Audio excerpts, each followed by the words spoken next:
نحمده ونصلي ونسلم على رسوله الكريم اما بعد.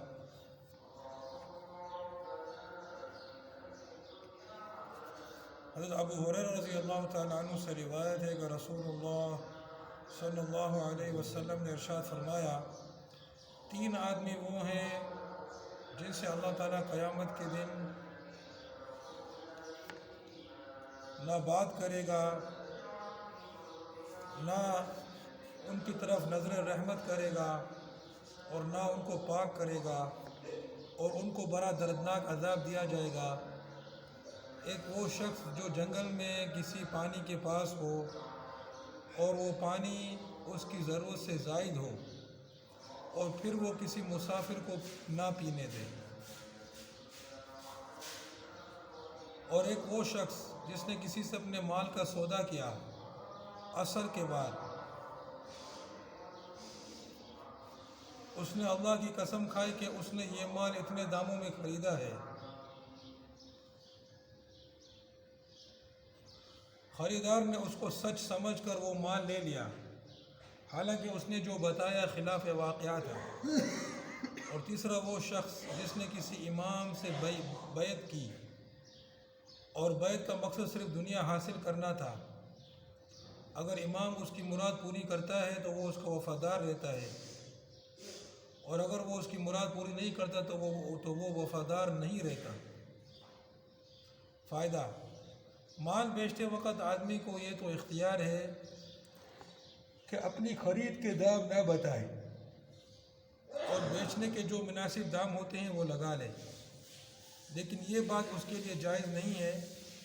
کہ اپنی خرید کے دام غلط بتائے، اور مزید جرم یہ کہ اس پر قسم کھا جائے۔ ابو سعید خدری رضی اللہ تعالیٰ عنہ فرماتے ہیں کہ ایک دیہاتی ایک بکری لے کر آیا، میں نے اس سے کہا اسے بیچو گے 3 درہم میں؟ اس نے کہا اللہ کی قسم نہیں، اور پھر تھوڑی ہی دیر میں اس نے وہ بیچ ڈالی۔ میں نے اس بات کا ذکر نبی اکرم صلی اللہ علیہ وسلم سے کیا، آپ نے فرمایا اس نے دنیا کے بدلے میں اپنی آخرت بیچ ڈالی۔ فائدہ: اگر ایک شخص کو اپنی ایک چیز نہیں بیچنی تھی تو ہو سکتا ہے کہ دوپہر تک یا شام کوئی نئی بات پیدا ہو جائے اور رائے بدل جائے، مگر یہاں تمام حالات حضرت ابو سعید خدری رضی اللہ تعالیٰ عنہ دیکھ رہے تھے، یہ بات نہ تھی۔ اس نے ابھی تھوڑی دیر پہلے قسم کھا کر کہا تھا کہ بیچنی نہیں ہے اور پھر بیچ دی۔ ہاں، اگر وہ یہ کہتا کہ 3 درہم میں نہیں بیچنی اور 4 درہم میں بیچ دیتا تو کوئی برائی نہ تھی۔ ابو ہریرہ رضی اللہ تعالیٰ عنہ فرماتے ہیں کہ میں نے رسول اللہ صلی اللہ علیہ وسلم کو ارشاد فرماتے سنا کہ قسم مال اور اسباب میں منفیت کا سبب بنتی ہے، لیکن کمائی کے خاتمے کا سبب بن جاتی ہے، اور ایک روایت میں ہے کہ برکت کے ختم ہو جانے کا سبب بن جاتی ہے۔ حضرت قتادہ رضی اللہ تعالیٰ عنہ فرماتے ہیں کہ رسول اللہ صلی اللہ علیہ وسلم سے یہ ارشاد سنا، خرید و فروخت میں زیادہ قسمیں کھانے سے بچو، اس لیے کہ زیادہ قسم کھانا مال کو بکوا دیتی ہے، پھر برکت ختم کر دیتی ہے۔ حدیث بالا سے معلوم ہوا کہ اگر کوئی شخص زیادہ قسمیں کھاتا ہے، اگرچہ وہ سچی قسمیں ہوتی ہیں، تو جھوٹی قسم کھاتا ہے، تو اس کی وجہ سے شروع میں اور وقتی طور پر اس کے مال و اسباب میں وسعت و زیادتی ہو جاتی ہے کہ لوگ اس کی قسم پر اعتبار کر کے اس سے لین دین کثرت سے کرتے ہیں، لیکن آخر کار یہی چیز اس کے مال و اسباب میں برکت ختم ہو جانے کا سبب بن جاتی ہے، اس طور پر کہ یا تو اس کا مال و اسباب تلف ہو جاتا ہے، یا وہ ایسی جگہ خرچ ہو جاتا ہے جس کا کوئی فائدہ نہ ہو، تو اسے دنیا میں حاصل ہوتا ہے اور نہ اخروی طور پر اسے کچھ ثواب ملتا ہے۔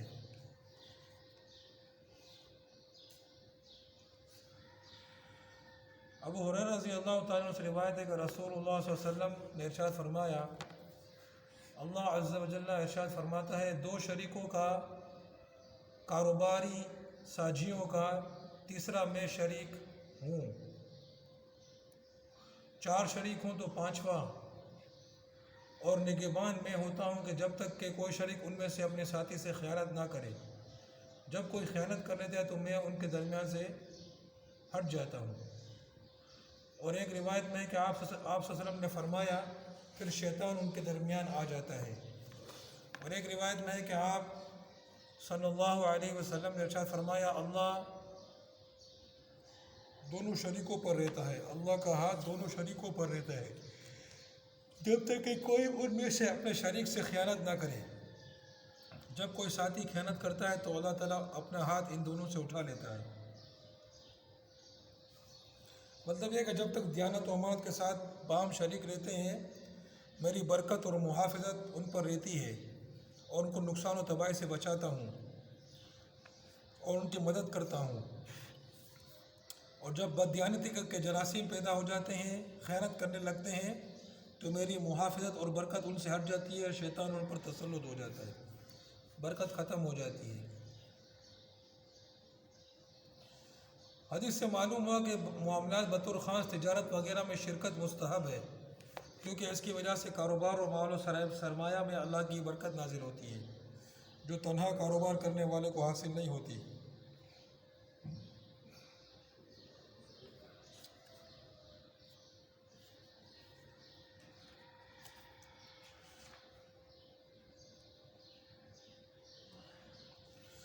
پہلی حدیث جو پڑھی وہ یہ کہ تین آدمی کہ جس سے اللہ سبحانہ و تعالی قیامت کے دن نہ رحمت سے کلام کرے گا اور نہ نظر رحمت کرے گا، نہ ان کو پاک کرے گا اور ان کے لیے دردناک عذاب ہے۔ ایک وہ کہ جس کے پاس جنگل کے اندر ضرورت سے زیادہ پانی ہو مگر وہ پھر بھی لوگوں کو روکتا ہے، مسافروں کو روکتا ہے ان میں سے پینے سے۔ پانی ضرورت سے زیادہ ہے جنگل میں اور مسافر وہاں سے گزرتے ہیں جنگل سے، وہ ان کو پینے نہیں دیتا ہے۔ دوسرا کہ عصر کی نماز کے بعد یعنی صبح سے لے کر عصر تک اس کا کوئی چیز اس کی بکتی نہیں ہے وہ چیز، پھر عصر کے بعد ابھی وہ بیچنے کی خاطر اللہ کی قسم کھا کے بولتا ہے کہ میں نے یہ جو ہے مال جو ہے اتنے داموں میں خریدا ہے، جھوٹ بولتا ہے، جھوٹی قسم کھاتا ہے، اور خریدار جو ہے وہ اس کا بھروسہ کر کے خرید دیتا ہے۔ یعنی مثال کے طور پر 1000 روپے کی چیز بیچ رہا ہے اور بولتا ہے کہ میں نے 900 کا میں نے خریدا ہے، اس پر اللہ کی قسم کھاتا ہے کہ میں جو ہوں میرے 900 میں میری اپنی خرید ہے اور میں 1000 میں بیچ رہا ہوں، یا 950 کی میری اپنی خرید ہے، حالانکہ اس نے 800 کا خریدا ہوتا ہے یا 700 کا خریدا ہوتا ہے۔ تو دوسرا شخص یہ ہے جس پر نہ اللہ کی نظر رحمت ہوگی، نہ اس سے رحمت سے کلام کرے گا اور نہ اس کو پاک کرے گا، اس کے دردناک عذاب ہوگا۔ تیسرا وہ جو امام کے ہاتھ پر بیعت کرتا ہے، امام کے ہاتھ پر یعنی مسلمان امام خلیفہ، یہ بعض لوگ یہ حدیث ہے آج کل کے جو یہ نام نہاد منسٹر اور وزیر اور خزیر اور جو ہوتے ہیں ان کا اس سے کوئی تعلق نہیں ہے ان چیزوں سے، سمجھے نا، یہ کیونکہ یہ تو الگ ہی نظام ہے جس کا اسلام سے کوئی تعلق ہی نہیں ہے۔ تو یہ وہ جو امام ہوتا ہے، خلیفہ ہوتا ہے، سلطان ہوتا ہے، ٹھیک ہے، اور اس سے بیعت کرتے ہیں، ٹھیک ہے نا، تو اب یعنی کہ ہر جائز کاموں میں اس کی اتباع کرنی ہوتی ہے، اس کے حکم کو ماننا ہوتا ہے، ٹھیک ہے نا، ہر جائز کاموں میں۔ تو مگر وہ اس طرح نہیں کرتا، وہ کیا کرتا ہے کہ اگر وہ اس کو دنیا دیتا ہے، اس کی دنیا میں مراد کو پوری کرتا ہے تو وہ اس کا ساتھ دیتا ہے، ورنہ وہ اس کے ساتھ وفاداری نہیں کرتا ہے۔ تو ظاہر ہے پھر اس طرح اگر ہوگا تو پھر جو اسلامی ریاست ہے وہ کمزور ہوگی، اس کو نقصان پہنچے گا۔ اچھا، مال کو بیچتے وقت یہ ضروری نہیں ہے کہ آدمی بتائے کہ میں نے اتنے کی خریدی ہے، ٹھیک ہے نا، وہ نہ بتائے، اس پر جو مناسب منافع ہے وہ رکھ کر اس کو بیچے، نامناسب منافع رکھے گا جو کہ عرف سے زیادہ ہو، عرف سے بہت زیادہ ہو، تو یہ بھی ناجائز ہے، اس کو ناجائز منافع خوری کہتے ہیں، ٹھیک ہے۔ تو جو عرف کے مطابق جو مناسب اور جائز نفع بنتا ہے وہ اس پر رکھ کر بیچے، اس کو بتائے نہیں کہ میں نے اس میں اتنے میں خریدا ہے۔ ہاں اگر وہ بتائے گا تو پھر سچ بولے، پھر سچ بولے، پھر اگر جھوٹ بولے گا تو یہ پھر جو ہے وہ اپنی کمائی حرام کرے گا، اپنی کمائی ناجائز کرے گا، اس پر قسم کھائے گا تو پھر اور بھی زیادہ گناہ ہے، اس سے جھوٹ بولنے کا گناہ، پھر جھوٹی قسم کھانے کا گناہ۔ یہاں پر ایک عربی جو ہے اس کے پاس بکری تھی، صحابی اس سے پوچھتے ہیں کہ یہ بکری 3 درہم کی بیچو گے؟ وہ قسم کھاتا ہے کہ مجھے یہ بیچنی نہیں ہے،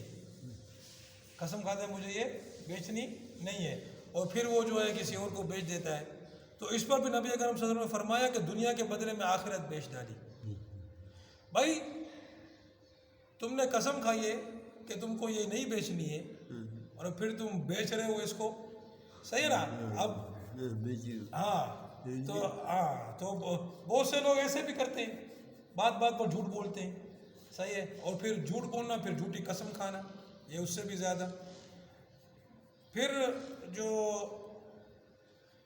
دوسری حدیثیں ہیں کہ قسم جو ہے وہ تمہارے مال کو تو بکوا دے گی مگر کمائی کی برکت کو ختم کر دے گی۔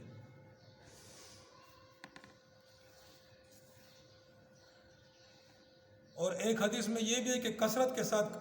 قسم کھانا کہ وہ بھی مال بکوا دے گی مگر برکت ختم کر دے گی۔ اس کا مطلب یہ ہے کہ قسم کھانا ہی جو ہے نا اچھا نہیں ہے، صحیح ہے، چاہے سچی قسم کھاتا ہو کہ ہر وقت قسمیں کھا رہا ہے، قسمیں کھا رہا ہے، عادت بن جاتی ہے، پھر جب عادت بن جائے گی پھر جھوٹی بھی کھائے گا، تو پھر جو ہے وہ اس لیے قسم کھانا ہی صحیح نہیں ہے کثرت کے ساتھ۔ اور کاروبار میں شرکت کہ اللہ پاک فرماتے ہیں کہ جو دو شریک ہوتے ہیں تو تیسرا میں ہو جاتا ہوں، یعنی تیسرا میں ہو جاتا ہوں، یعنی میری مدد و نصرت ان کے ساتھ ہو جاتی ہے جب تک کہ وہ ایک دوسرے سے خیانت نہ کریں۔ جب وہ ایک دوسرے کے ساتھ خیانت کرتے ہیں، ایک دوسرے کو تو مدد ہٹ پاؤں جاتی ہے۔ کاٹنے کے اس میں لگ جاتے ہیں تو میں ان سے نکل جاتا ہوں، یعنی میری مدد ان سے نکل جاتی ہے۔ اور میرا ہاتھ جو ہے وہ شریکوں پر ہے، میرا ہاتھ سے مراد بھی یہی ہے کہ میری مدد، میری نصرت، میری حفاظت جو ہے وہ کاروبار میں جو شریک ہوتے ہیں ان کے ساتھ ہوتی ہے جب تک کہ وہ ایک دوسرے سے خیانت نہ کریں۔ جب خیانت کرتے ہیں تو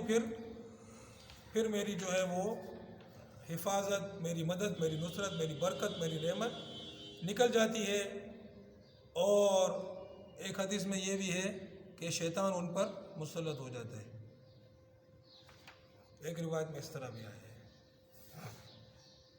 اللہ پاک ہمیں سمجھنے کی اور عمل کرنے کی توفیق عطا فرمائے۔ وآخر دعوانا الحمدللہ۔